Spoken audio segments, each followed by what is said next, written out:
Yang dimaksud dengan orang-orang lemah, satu, syuyukhun rukka, orang-orang tua bangka, yang acaranya tidak ada lagi, hanya tahajud malam untuk rukuk dan sujud. Kain bugis dia tidak memerlukan lagi. Baju bagus dia tidak memerlukan lagi. Bajunya sudah sederhana. Makannya tidak banyak lagi karena gigi sudah tidak ada. Akan pergi ke THR. Kakinya tidak mengizinkan lagi. Matanya untuk nonton juga tidak ada lagi. Sesak napasnya lihat orang banyak. Akan dibawa keliling oleh anak cucunya, round keliling kota Jakarta, melihat keindahan kota malam. Tidak masuk di akalnya lagi. Karena keluar rumah malam itu bagi dia siksa. Dunianya hanya tinggal satu, rukuk, sujud, rukuk, sujud, rukuk, sujud. Apalagi duduk di muka TV. Sumpah. Karena tidak satu juga yang paham acaranya itu. Ya?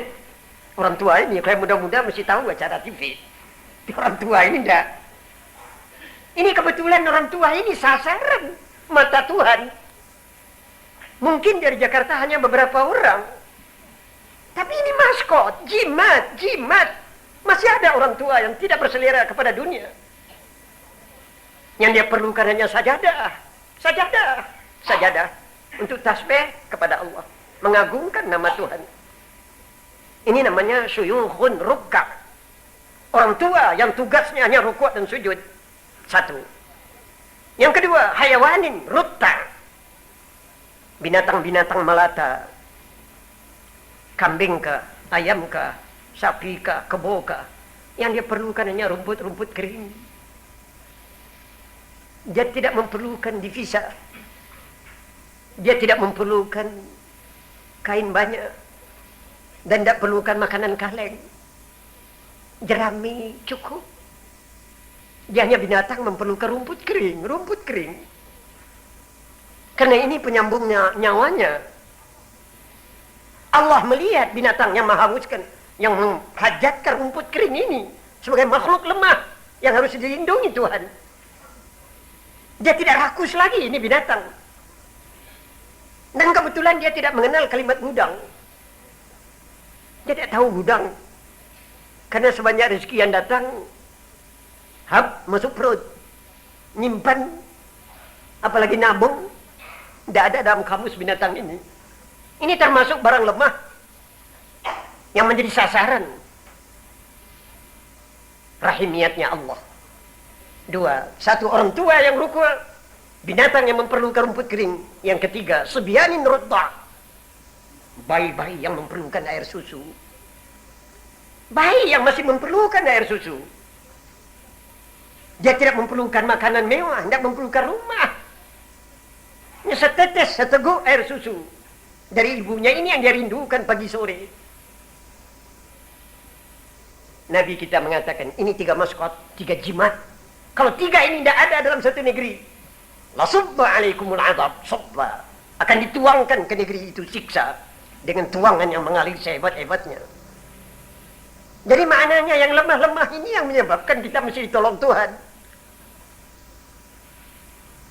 Ini kebetulan kaji ini oleh 6 orang pemuda Yaman tadi masuk jantungnya.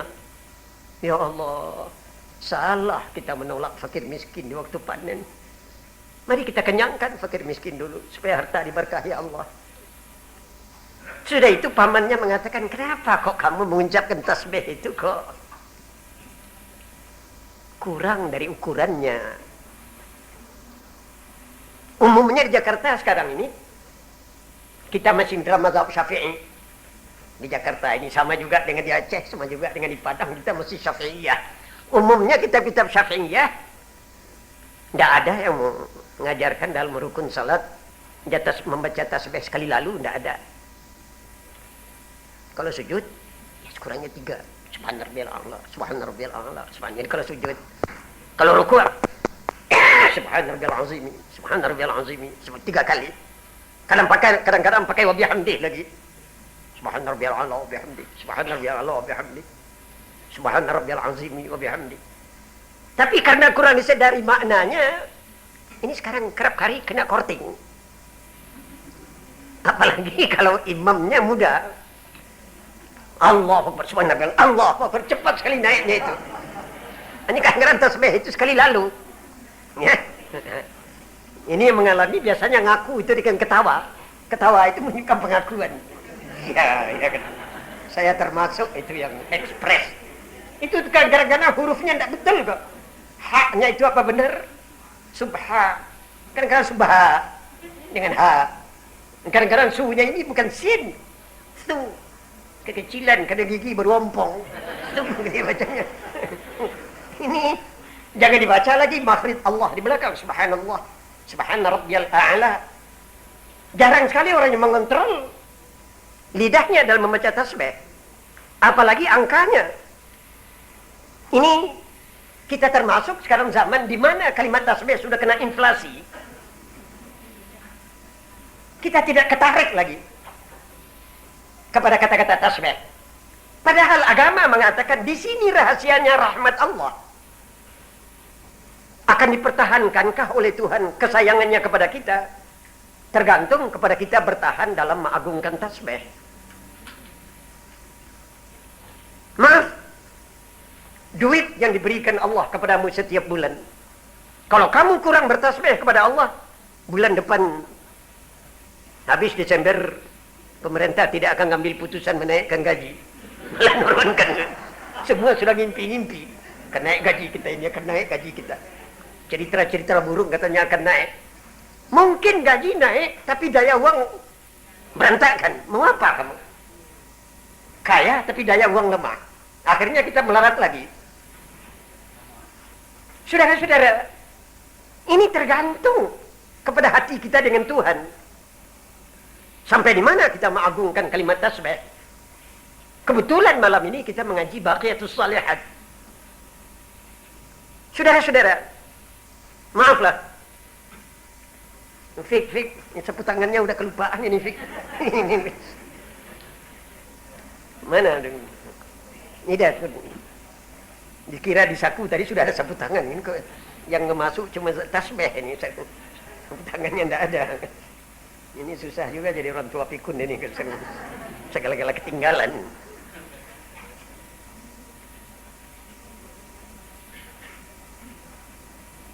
Ibu-ibu dan saudara-saudara, saya ambil sekarang cerita yang lebih jauh lagi. Daud, turunan Sulaiman, termasuk manusia yang diletakkan Allah namanya dalam Al-Quran, yang berhasil mengucapkan tasbih. Berapa lama dia mengucapkan tasbih?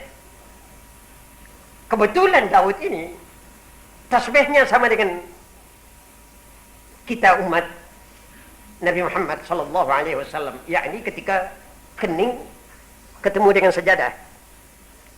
Kening ketemu dengan sajadah, tangan meniarap ke sajadah, lutut ketemu dengan sajadah, tumit berdiri di belakang persis seperti sujud kita. Ini sujudnya Daud. Jibril yang mengawasi sujudnya Daud sudah merasa kebosanan, kepanjangan sujudnya Daud. Kenapa? Air di badannya, karena lamanya sujud sudah kering melalui mata. Karena sujudnya bukan sembarang sujud. Sujud meratap, menesal kepada Tuhan atas kesalahannya. Menangis. Sehingga air seluruh dari badannya keluar melalui mata. Dari matanya, air berkumpul, berubah menjadi lumut. Lumut karena sudah sekian minggu berubah menjadi rumput. Rumput jadi berbunga. Kepalanya tertutup karena bunga-bunga rumput. Jibril sudah khawatir kalau dia mati dalam sujud. Didengarkan oleh Jibril, nafasnya masih normal. 7 hari, 14 hari, 21 hari, 28 hari, 35 hari. Sudah 35 hari, itu sudah 7 minggu dia sujud. Daun-daun rumput ini sudah mulai berwarna merah.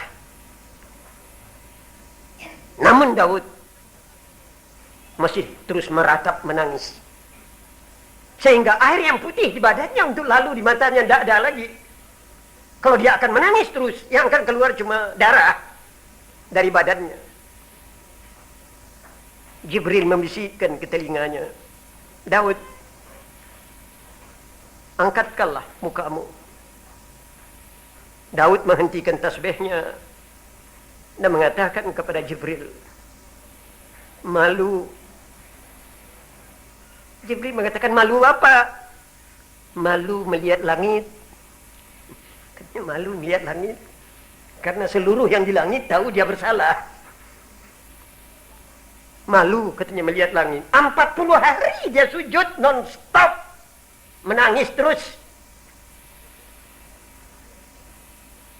Akhirnya Jibril mengatakan, Tuhan sudah mengabulkan doamu dan mengampuni dosamu. Kesalahanmu memaksa orang lain dengan cara halus meminang anak orang, sudah diampuni Tuhan, bukan kamu yang salah. Ini soalnya soal peminangan anak gadis. Istrinya sudah ada, mau masuk lagi jadi anggota DI. Punya 2 istri. Malah bagi dia bukan 2 istri. Dan istrinya sudah 99. Untuk tambah 100. Malu katanya. Kenapa dia? Diketahui oleh langit, seleranya untuk kawin sudah tua, kok mau kawin lagi. Ini, maaf, untung saja dalam syariat Islam sujud kita tidak selama ini. Tapi yang terang, sujud ekspres tidak begitu cocok dengan pelajaran Daud. Kenapa kita sekarang kalau puasa mau turut puasa Daud, Senin Kemis? Tapi kenapa kok tasbih ekspres? Tidak bisa. Mari kita turut juga caranya tasbih Daud, yang mendalam, yang mendalam, yang mendalam. Jangan kita hanya bertasbih dengan mulut, tapi tasbih yang keluar dari gerakan jantung. Subhanakallahumma wa bihamdik. Maha suci engkau, oh Allah, engkau maha terpuji. Apa maknanya subhana? Suci dari apa? Suci dari apa Tuhan itu? Saudara-saudara, kita harus mempelajari sasaran kata-kata suci, pengakuan kita bahwa Allah itu zat yang bersih. Zatnya zat yang bersih, tidak ada cacat, tidak ada noda pada zatnya. Dan segala tuduhan-tuduhan orang kafir tentang Allah, seperti mengatakan Allah bertubuh, Allah bisa digambar, Allah bisa dipatungkan. Subhana, maha suci Allah dari tuduhan semacam ini. Tuhan tidak bisa digambar, Tuhan tidak bisa dipatung, Tuhan tidak bisa disentuh dengan tangan, dicium, tidak ada baunya, diteriaki, tidak ada jawaban suaranya. Dia ada, adanya tidak memerlukan tempat. Dia ada di segala tempat. Dia sudah ada sebelum kalimat ada itu ada, dan dia tetap akan ada sesudah kata-kata ada tidak ada lagi. Adanya Tuhan itu kesempurnaan dari segala yang indah, paduan dari segala indah, inilah Tuhan itu. Dan segala yang indah percikan dari adanya Tuhan. Tuhan tidak ada cacatnya, tidak ada nodanya. Tuhan tidak ada cacatnya, tidak ada nodanya. Maha bersih, maha bersih. Subhanahu, subhanahu, maha suci dia. Pertama, dia suci dari segala tuduhan-tuduhan orang kafir. Suci daripada beranak, suci dari kawin, suci dari sekutu, la syarikalah, tidak ada yang bisa menyamainya. Tidak ada kufu bagi dia suatu pun. Ini yang namanya Tuhan Subhanahu. Dia maha suci, maha suci, maha suci. Satu, dia suci, bersih dari segala pendapat yang ditujukan orang kafir terhadap Tuhan. Seperti mengatakan Tuhan beranak, Tuhan bersekutu, Tuhan bertubuh. Subhanahu wa ta'ala. Maha suci Allah dan maha tinggi. Maaf, karena di sini ada kata-kata ta'ala. Ta'ala dengan subhana ini dalam makna yang sama. Subhanahu, maha suci Allah. Subhanahu, maha suci dia. Wa ta'ala, dan maha tinggi. Maha tinggi artinya tidak terjangkau oleh suatu cacat, tidak terjangkau oleh suatu noda. Dalam bahasa Indonesia kebetulan ta'ala ini menjadi nama Allah. Yang lebih populer kita menyebutkan Allah Ta'ala. Allah Ta'ala. Kata-kata ta'ala ini Allah yang maha tinggi dari segala cacat dan noda. Kita mempercayai Tuhan yang paling bersih. Kesatu, bersih dari segala cacat dan noda yang dituduhkan orang-orang kafir kepadanya. Kedua, dia bersih daripada segala sifat-sifat yang rendah yang bisa terjangkau oleh akal kita. Selain dari zatnya Allah bersih, sifat-sifat yang rendah tidak ada pada Allah. Satu, contoh, ngantuk. Ngantuk itu sifat rendah. Ya. Orang sedang hebat-hebatnya ngaji, kalau sudah ngantuk, nah itu yang dibacakan guru tidak masuk lagi di kepala. Nah, ini. Jadi saudara-saudara harus tahu Tuhan itu tidak pernah ngantuk. Ya, Tuhan itu tidak pernah ngantuk. Wah, amma saudara sedang ngaji ngantuk, boleh. Asal jangan terlalu lama guru dilihat dengan kulit mata. Ya, so guru juga bisa takut kalau dilihat dengan kulit mata. Lihat dengan biji mata gitu biar. Artinya biar ngantuk buka mata itu, ditahan ngantuk.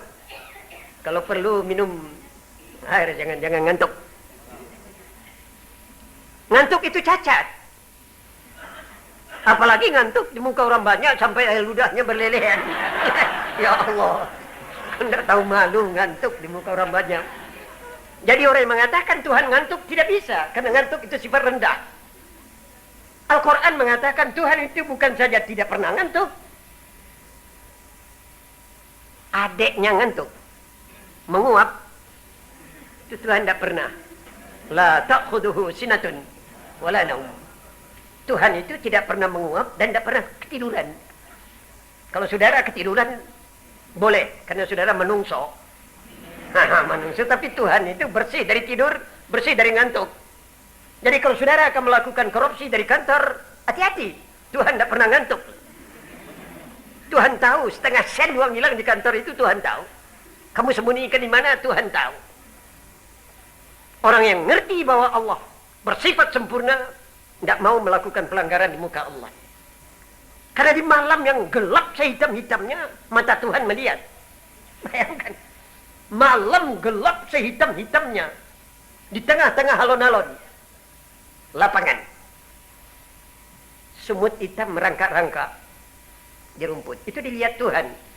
Sama saja dengan melihat menungso jalan di tengah-tengah kota Jakarta siang hari.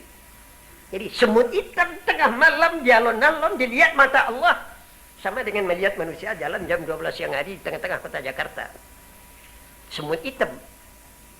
Apalagi manusia hitam, lebih gede dari semut, merangkak-rangkak di kota Jakarta, berasa tidak dilihat Allah. Ya Allah, ya Rabb, kamu dilihat Allah. Apalagi masuk di gang yang remeng-remeng, dilihat kiri kanan, diketahui Tuhan. Apalagi kamu lihat-linguk kiri kanan. Subhanallah, subhanallah, Tuhan maha besar, dia ketahui segala. Dia ketahui segala. Kamu jangan berasa bisa mempermainkan Allah. Ini rahasianya kata-kata tasbih. Kita mengakui Tuhan maha sempurna, maha sempurna, maha sempurna, maha bersih. Saudara-saudara yang terhormat, kalau diulang 3 kali tasbih, Subhana rabbiyal a'la wa bihamdi, Subhana rabbiyal a'la wa bihamdi, Subhana rabbiyal a'la wa bihamdi, itu baru mantap di jantung kita. Ya Tuhan itu maha bersih, tidak ada cacat, tidak ada nodanya, tidak ada cacat, tidak ada nodanya.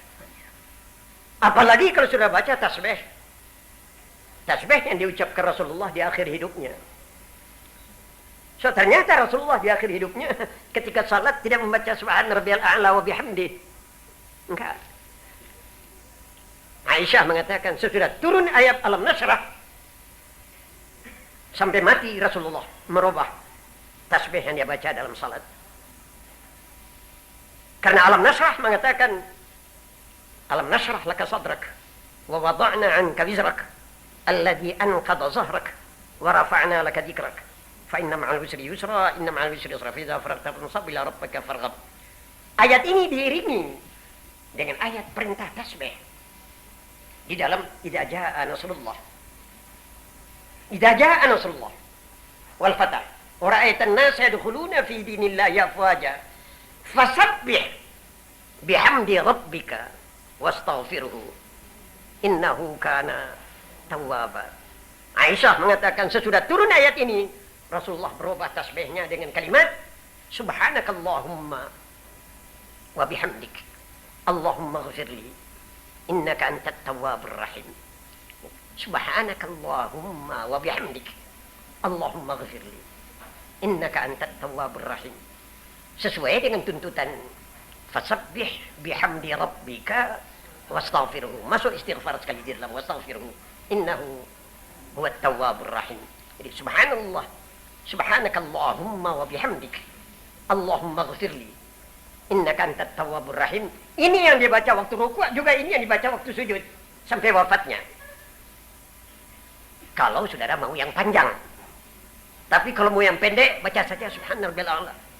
Tidak pakai wa bihamdih, korteng saja wa bihamdihnya.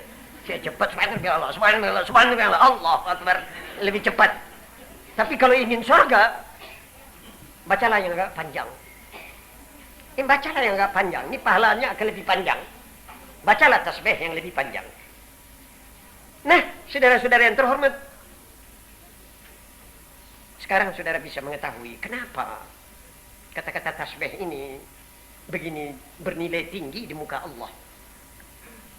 Orang bertanya kepada Rasulullah, ya Rasulullah, saya ingin surga. Besar mana pahalanya membaca baqiyatus salihat dengan sedekah? Ya. Saya bersedekah atau membaca, Rasulullah mengatakan baca baqiyatus salihat, pahalanya lebih besar dari sedekah. Kamu bersedekah 1 juta, coba baca 10 saja. Baqiyatus salihat ini nilainya di muka Allah lebih mahal. Yang kamu baca hanya subhanallah walhamdulillah wa la ilaha illallah wallahu akbar. Subhanallah walhamdulillah wa la ilaha illallah wallahu akbar. Bagi saudara-saudara yang asal dari Jawa Tengah, juga termasuk dari Banten, sekarang masih mendengarkan orang bawa jenazah membaca zikir ini di tengah jalan. Subhanallah walhamdulillah wa la ilaha illallah wallahu akbar. Karena mereka tahu pahalanya ini besar sekali untuk yang membaca. Sekalipun di dalam agama diragukan, kenapa dibaca di tengah jalan? Mau dibaca itu di rumah sedang bertekun yang tenang, yang khusyuk. Nah, dibaca di tengah jalan itu riya, minta dipuji orang. Coba baca dengan air mata. Subhanallah walhamdulillah wa la ilaha illallah wallahu akbar. Ini nilainya tasbih. Dan maaf, zikir baqiyatus salihat mempunyai sambungan yang langsung. Kalau tadi dibacanya 4, subhanallah, alhamdulillah, la ilaha illallah, Allahu akbar, selesai satu partai ini ditutup dengan tambahan la ilaha illallah wahdah la syarikalah lahul mulku wa lahul hamdu yuhyi wa yumit wa huwa hayyun la yamutu abadan abada biyadihil khair wa huwa ala kulli syai'in qadir wa hasbunallah wa ni'mal wakil wa la hawla wa la quwwata illa billahil aliyyil azim. Habis segala lafaz suci, termasuk dalam wirid yang satu ini. Tidak ada lagi zikir yang ketinggalan. Kalau ini yang digabungkan jadi satu. Jadi subhanallah, alhamdulillah, la ilaha illallah, Allahu Akbar. La ilaha illallah wahdah. La syarikalah. Lahul mulku wa lahul hamdu. Yuhyi wa yumit. Wa huwa hayyun. La yamutu abadan abada. Ini tambahannya. Wa huwa hayyun la yamutu abadan abada. Biadil khair. Wa huwa ala kulli syai'in qadir. Hasbunallah wa ni'mal wakil. Wala haula wala quwwata illa billahil aliyyil azim. Selesai seluruh wirid. Ini nilainya. Ditanyakan orang kepada Rasulullah. Melebihi dari segala zikir yang bisa dibaca dalam mencari pahala. Terutama oleh ibu-ibu yang gandrung salat tahajud. Ya, yang senang salat tahajud. Salat tahajud itu sonder zikir ini itu sama saja dengan sop tidak pakai garam. Banyak orang salat tahajud, zikir ini dia tidak tahu. Tasbih dia tidak paham. Pelajari soal tasbih ini dulu. Baqiyatus Shalihat pelajari dulu. Dan, maaf, ini zikir ini sama dengan naik sepeda. Tidak bisa dipelajari sendiri. Saudara mau belajar naik sepeda hanya baca buku, sampai tua tidak jadi. Naik sepeda itu mesti ada yang nonton. Kan jatuh ke kanan, jatuh tidak ada yang menonton. Jadi artinya zikir ini memerlukan guru. Banyak di zaman sekarang murid-murid pemalas. Ingin belajar sendiri. Zikir kamu sendiri disasarkan nanti oleh setan. Nah, setan pandai membelok-belokkan pikiranmu. Jadi pakai guru. Yang akan dibaca-baca dulu di muka guru. Ini untuk menaikkan martabat guru sedikit. Guru jangan dipandang gampang guru. Apalagi guru yang meminta memberikan bimbingan. Bagaimana kamu akan baca tasbih kalau lafaz tasbihmu makhraj hurufnya tidak betul? Maaf, ibu-ibu, saya terpengaruh oleh penghidupan saya bulan yang lalu. Bulan yang lalu saya telanjur membicarakan ini di muka murid-murid saya di Pekalongan. Ketika sampai kepada ayat fasbir ala ma yaqulun wasabbih bihamdi rabbika qabla tulu'i syamsi wa qabla al-ghurub wa min ana'il laili fasabbihu adbar sujud. Ketika sampai di sini, murid-murid saya bertanya tentang salat tasbih. Akhirnya saya majukan satu hadis tentang salat tasbih. Nah, murid saya bertanya bagaimana bunyi tasbihnya. Saya tunjukkan ini Baqiyatus Shalihat. Saya bacakan ini ayat Baqiyatus Shalihat. Sesudah ayat ini saya bacakan, baru saya ingat, ya Allah. Ini saya sebagai guru kena pancing ini. Ini pelajaran university loh. Yang nanya TK. TK taman kanak-kanak. Dia belajar tentang salat tasbih. Padahal salatnya saja saya belum pernah kontrol. Apa benar 5 kali dia salat sehari semalam? Jangan-jangan salatnya salat resmi sekali setahun sama hari raya. Ya? Belum kelihatan sabarnya kepada wirid, sabarnya membaca. Sudah saya ajarkan zikir Baqiyatus Shalihat. Saya tarik. Saya bilang maaf, pelajaran ini nanti dulu. Amalnya nanti saya uji dulu tasbihmu satu-satu. Nah kebetulan murid saya ini seluruhnya wanita. Ada kira-kira 200 orang yang belajar setiap Selasa sore. Saya tahu yang ini murid-murid wajahnya menunjukkan, maaf, dalam ibadat masih kelompok TK, taman kanak-kanak. Baru belajar-belajar ibadat. Tapi semua sudah mengatakan kami sudah belajar salatul lail. Ya salatul lail kalau suaminya merewel. Umumnya orang perempuan itu kalau takut kehilangan suami, salatul lail. itu kun sekali. Coba kalau aman, gaji cukup, jangan salatul lail, subuhnya saja ketinggalan. Jadi maknanya zikir yang semacam ini memerlukan guru. Saya perlu menerangkan malam ini luasnya kata-kata tasbih supaya kita mengerti memberi nilai salat kita.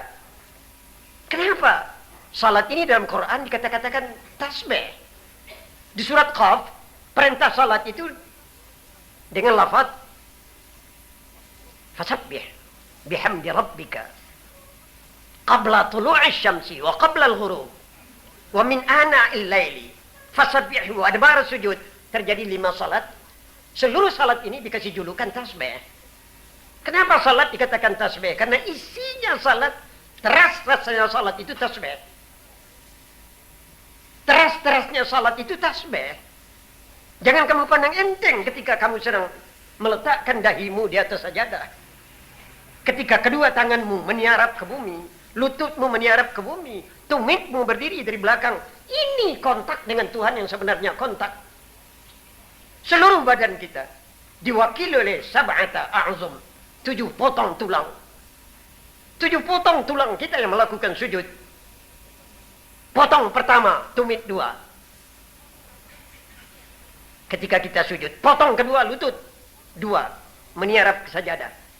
Potong ketiga 2 telapak tangan 6, 2 tumit, 2 lutut, 2 telapak tangan. Yang ketujuh ini wajah muka. Di sini indria 5, hidung, mulut, telinga, mata dan perasaan muka meniarap ke tanah. 7 tulang yang mengagungkan nama Allah ketika sujud. Dengan mana seluruh tubuh kita diwakili oleh 7 tulang ini. Perut kita, otak kita, kaki, betis, seluruh badan meniarap ke Tuhan. Hidung dan kening ketemu dengan sejadah. Dan lidah mengucapkan subhanallah, walhamdulillah, wala ilaha illallah, Allahu akbar. Atau dia membaca subhana rabbiyal a'la wa bihamdih. Ini juru bicara lidah, tapi pembicaraan ini dari seluruh anggota badan. Perut kita turut bertasbih, utuh otak kita turut bertasbih. Di sini nilainya sujud. Yang dikatakan tidak ada tempat manusia paling dekat ke Allah lebih dari sujud.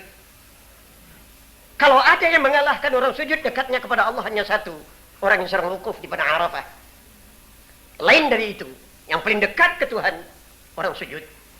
Maka dari itu, tasbih yang dibaca oleh Rasulullah dalam akhir hidupnya, karena pakai istighfar, subhanakallahumma wa bihamdik, Allahumma ghfirli. Masuk di sini, Allahumma ghfirli. Oh Tuhan, ampuni aku. Ini dia ucapkan ketika sujud. Oh Tuhan, ampuni aku. Innaka antat tawwabur rahim. Engkau yang pemberi taubat, Engkau yang pengampun. Kalau ini diucapkan dengan air mata, ya Allah, kumpulkan seluruh nabi yang bersujud, seluruh aulia Allah yang bersujud. Begini semangatnya seorang Islam yang sedang bersujud kepada Allah pada tengah malam. Ini rahasianya. Kenapa Baqiyatus Shalihat sebagai zikir dipandang zikir yang tertinggi, yang tertinggi, yang tertinggi. Maaf, tadi saya ceritakan baru suci Tuhan dari 2 segi. Suci daripada segala tuduhan orang kafir, bersih dan suci daripada segala sifat-sifat yang tercela. Sekarang yang ketiga, Tuhan itu bersih dan suci dari segala sangka-sangka hati kita sendiri di masa yang akan datang yang tidak sesuai dengan kebesaran Allah. Mungkin dari kita sendiri ada penghinaan kepada Allah. Umpamanya orang yang khawatir, terutama orang-orang perempuan. Gimana ya kalau besok suami saya mati? Lah, jadi kalau suami mati apa Tuhan itu violet? Soalnya orang takut kalau Tuhan mati bagaimana nasib saya? Ini penghinaanmu kepada Allah Subhanahu. Maha suci Tuhan dari tuduhanmu. Jadi kamu kira kamu kalau suamimu tidak ada kamu tersia-sia di dunia. Ya Allah, ini kamu belum mengerti Allah itu apa. Belum lahir suamimu kamu sudah melindungi Allah. Apalagi mati suamimu, Allah melindungimu lebih gampang. Ya jangan kamu menyangka, ya bagaimana anak saya sudah 5,5. Yang lahir 5 ini 1 lagi dalam perut. Kalau suami saya mati seperti sekarang, rumah masih uang kunci, belum punya rumah sendiri, uang simpanan belum ada. Jadi kamu takut hari besok. Apa kamu kira Allah besok mati? Subhanahu, Allah maha suci dari sangkaanmu. Kok kamu sangka Tuhan tidak bisa melindungimu besok? Bermiliun orang yang lahir besok masih dilindungi Allah dan masih menerima kekayaan. Jadi mungkin dari persangkaan kita sini timbul penghinaan-penghinaan kepada Allah yang tidak sesuai dengan kesucian Allah. Ini terutama orang yang banyak was-was, suuzan, jahat sangka kepada Allah tentang besok. Bagaimana ya? Bagaimana ya? Kok pakai bagaimana? Coba kamu jawab pertanyaan. 3 bulan sebelum kamu lahir, kamu berada di mana? Coba. 3 bulan sebelum kamu lahir, kamu berada di mana? Di perut ibu. Kata siapa? Ada bukti? Apa cuma perhitunganmu? Ya baiklah, karena bukti di sini suka dicari perhitungan. Dalam perhitungan 3 bulan sebelum lahir saya terbaring di perut ibu. Baik, sekarang saya tanyakan. Apa fantasi, khayalmu bisa mengira bagaimana cara tidurmu di perut ibumu jam itu? Bengkok kah? Kepala ke bawah kah? Apa sudah terbaring kayak di tempat tidur? Mungkin kamu terpaksa buka buku dulu untuk menjawab ini. Baik, tidak perlu buka buku, sekarang saja. Kamu ketika itu bisa makan apa tidak? Sudah dapat suplai minuman apa tidak? Siapa yang mengasih? Kok berani mengatakan dapat? Dari dapur umum mana? Kamu terima. Baiklah, ini akan beruntun dengan bermacam-macam pertanyaan yang seluruhnya berisi. Pada jam itu kamu sudah dijaga oleh Tuhan dengan penjagaan yang sangat tertib. Tertib sekali, lebih tertib dari sekarang. Nah, baik. Kamu keluar dari perut ibumu melalui jalan mana? Sudah tahukah kamu sebelumnya jalan itu? Masuk ke perut ibu baru sekali itu. Bagaimana bisa hafal jalan keluar? Lah kok kamu bisa keluar tidak kesasar itu kenapa? Ini pertanyaan. Kamu bisa keluar dari perut ibumu tidak kesasar dan melalui jalan yang betul dan di timingnya yang betul sehingga kamu di luar bisa hidup. Sekarang jadi menungso, duduk ngaji. Ya. Kalau kamu tahu bagaimana jaminan Allah kepadamu sejak 3 bulan kamu dalam rahim sampai keluar dengan cara betul, tidak terganggu apa-apa. Lah kok sekarang kamu ragu kepada jaminan Allah? Kepalamu tidak betul. Ya ada orang mengatakan, ya dulu itu saya belum ada akal kok. Sekarang sudah ada akal. Baik, kamu banggakan sekarang kamu sudah punya akal. Tidak punya akal kamu dulu aman. Kok sudah punya akal sekarang baru tidak aman? Ya, sebelum kamu lahir kan kamu belum punya akal. Kok bisa selamat dan bisa aman? Sekarang sudah punya akal, pakai ijazah lagi, pakai kacamata lagi. Kok baru merasa tidak aman? Ini tidak cocok. Ini yang dinamakan manusia menuduh Allah dengan tuduhan yang bukan-bukan. Sesudah dia tahu Allah Maha Sempurna. Maka karenanya, bapak-bapak dan ibu-ibu, saya minta pelajaran tentang tasbih ini mulai malam ini dimesrakan. Subhanallah, alhamdulillah, la ilaha illallah, Allahu akbar. Kita baca dengan ratapan jiwa, kita iringi dengan kesadaran. Barangkali pengajian yang akan datang saya bisa menggali lebih dalam lagi sumur ini sehingga saudara bisa jadi pengikut Ar-Raniri yang mengerti tentang bertasbih, zikir yang cara agak mendalam. Saya balikkan kepada pokok pembicaraan anak laki-laki dan duit perhiasan, tapi zikir baqiyatus salihat pahalanya di muka Allah Maha besar. Dan cita-cita untuk hidup bahagia yang berkepanjangan terletak di sini. Satu di antara faedah zikir baqiyatus salihat, kurnia Allah yang ada di tanganmu. Kalau zikir ini kamu baca, itu kurnia Allah akan dipertahankan di tanganmu, tidak akan berangkat sebelum kamu mati. Termasuk bagi orang perempuan suami. Termasuk bagi orang laki-laki istri. Kalau kamu ingin suamimu abadi, baca zikir baqiyatus salihat. Tidak akan dirampok orang suamimu itu. Biar dia bajingan, mata keranjang 10 kali keranjang boleh, tapi ibarat layangan talinya di tanganmu sampai mati. Jadi segala kurnia Allah kalau ingin dipertahankan, termasuk kursi, termasuk pangkat, agungkan nama Allah, bertasbih kepada Allah, karena ini dayanya mengabadikan kurnia Allah kepada kita dan menyebabkan datangnya kurnia Allah yang baru. Termasuk kurnia Allah yang baru pengajian bulan depan.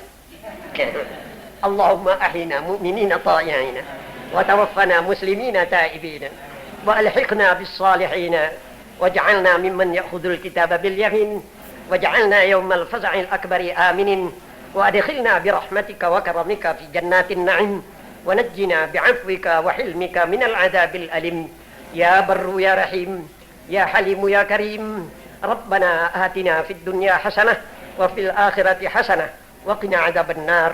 ربنا آتنا من لدنك رحمة وهيئ لنا من أمرنا رشدا. ربنا اصرف عنا السوء بما شئت وكيف شئت إنك على ما تشاء قدير. ربنا اصرف عنا السوء بما شئت وكيف شئت إنك على ما تشاء قدير. ربنا اصرف عنا السوء بما شئت وكيف شئت إنك على ما تشاء قدير. اللهم إنا نسألك حسن الخاتمة ونعوذ بك من سوء الخاتمة ونعوذ بك من فتنة المحيا والممات ومن فتنة المسيح الدجال. وصلى الله على سيدنا محمد وعلى آله وصحبه وبارك وسلم. سبحان ربك رب العزة عما يصفون وسلام على المرسلين والحمد لله رب العالمين. الفاتحة.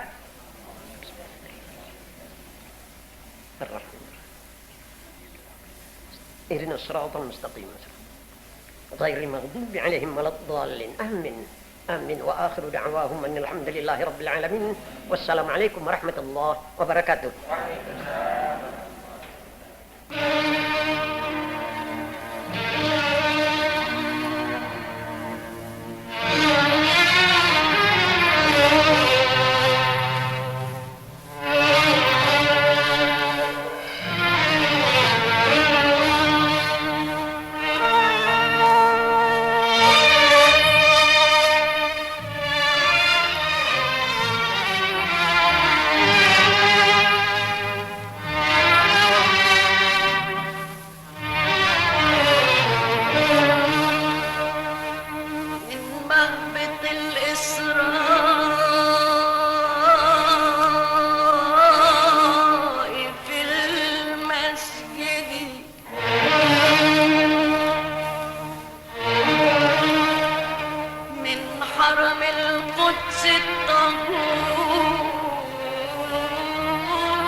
وكل